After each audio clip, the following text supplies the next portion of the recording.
안녕하십니까. 속물경제 소비자 TV의 이성구입니다. 이거는 조금 며칠 된 얘기이기도 한데, 제가 요 전번에 그 인플레이션 감축법, 한국의 전기차에 대한 그 미국의 보조금 정책에 대해서 말씀드리면서 이제 이런 시사적인 이슈를 더한다고 한 것 중에 하나, 심야 택시에 대한 정부의 대책. 원희룡 그 국토부 장관이 그 컨텐츠 자체만을 보자면은 올바른 대책을 발표했습니다. 굉장히 신중하고 택시 기사들의 반발도 무마하면서 한편으로 장기적으로는 이런 문제를 해결하겠다. 컨텐츠 상으로는 옳은데 저는 좀 미흡함을 느낍니다. 거기 대책의 중요 내용이 공급 대책으로는 부재를 해소하겠다는 것밖에 우선 단기적으로 없습니다. 그러니까 택시의 기본적인 허가를 늘리는 거는 아니죠.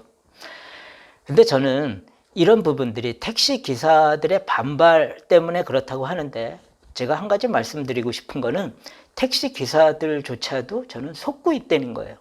무슨 얘기냐면은 택시가 많이 공급돼 가지고 이 소비자들이 원하는 만큼 택시 서비스가 제공되면은 택시 기사들은 일자리가 늡니다. 그러니까 어떻게 되겠어요? 임금이 올라가죠. 지금 택시 기사들한테 그런 걸 해주면 기사들 월급이 떨어진다고 거짓말을 하고 있는 거는 택시 기사들의 어떤 조합이라든가 법인 택시 회사랄 거라고 저는 생각을 합니다. 시장의 원리라는 기본을 무시하고 묘한 논리로 가문이설을 퍼부어대는 거죠. 제가 보기에는 우버니 뭐니 이런 그 택시 기사들이 일할 수 있는 서비스가 늘어나면은 기사들의 월급이 떨어지는 게 아니라 택시를 갖고 있는 기득권의 프리미엄이 떨어질 뿐입니다. 그러니까 부분적으로 옳은 사람들도 있어요. 기존에 개인 택시 면허를 갖고 있는 분이라든가 이 회사 택시에서 영업권 부분이 떨어지겠죠. 미국의 경우에 보면은 메달리온이라는 유럽의 뉴욕의 택시 면허가 한때 10억까지 가던 것들이 우버가 등장하면서 한 2억으로 떨어졌다고 하거든요. 근데 바로 그런 택시 전체의 공급을 늘리려는 대책은 굉장히 뒷전으로 밀려 있어요. 그죠? 공급은 심야 택시에서 부재를 해소하겠다. 그것도 심야에 하는 겁니다. 저는 심야에 할 필요도 없고 이제 부재는 없애겠다.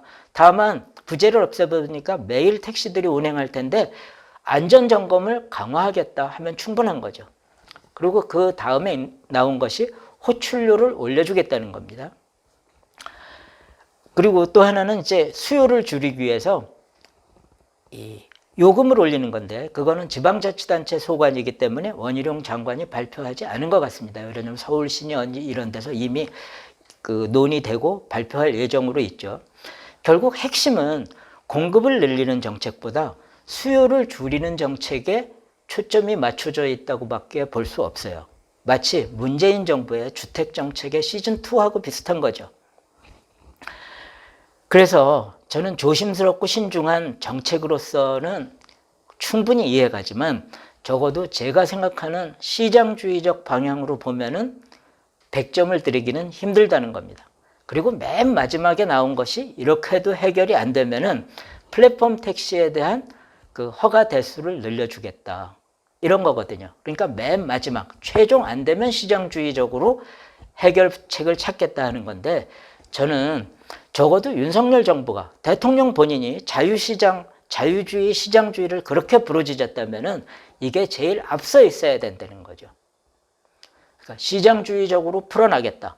다만 당장 그게 해결되지 않는 점을 고려해가지고 우선 심야 택시 부재는 해소하고 호출료라든가 택시 요금을 시장에 의해서 움직일 수 있도록 자유하겠다. 저는 호출료 같은 거요, 사실 멋대로 부르게 해도 된다고 생각합니다. 10,000원 부를 사람 10,000원 부르고 또 마이너스 호출료도 해도 되게 하는 거예요. 택시가 많이 남을 때는 저는 마이너스 2,000원에 부르겠어요. 골프 치러 가는데 택시를 잡는데 이거는 장거리니까 만일 기사들이 선호한다면 마이너스 5,000원이에요. 이렇게 부르게도 해가지고 경쟁이 일어나게도 할 수 있는 거죠.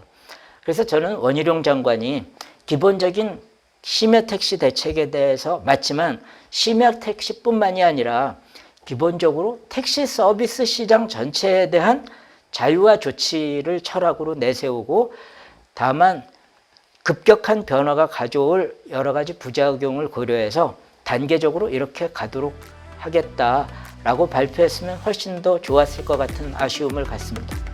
네, 경청해 주셔서 감사합니다. 구독과 좋아요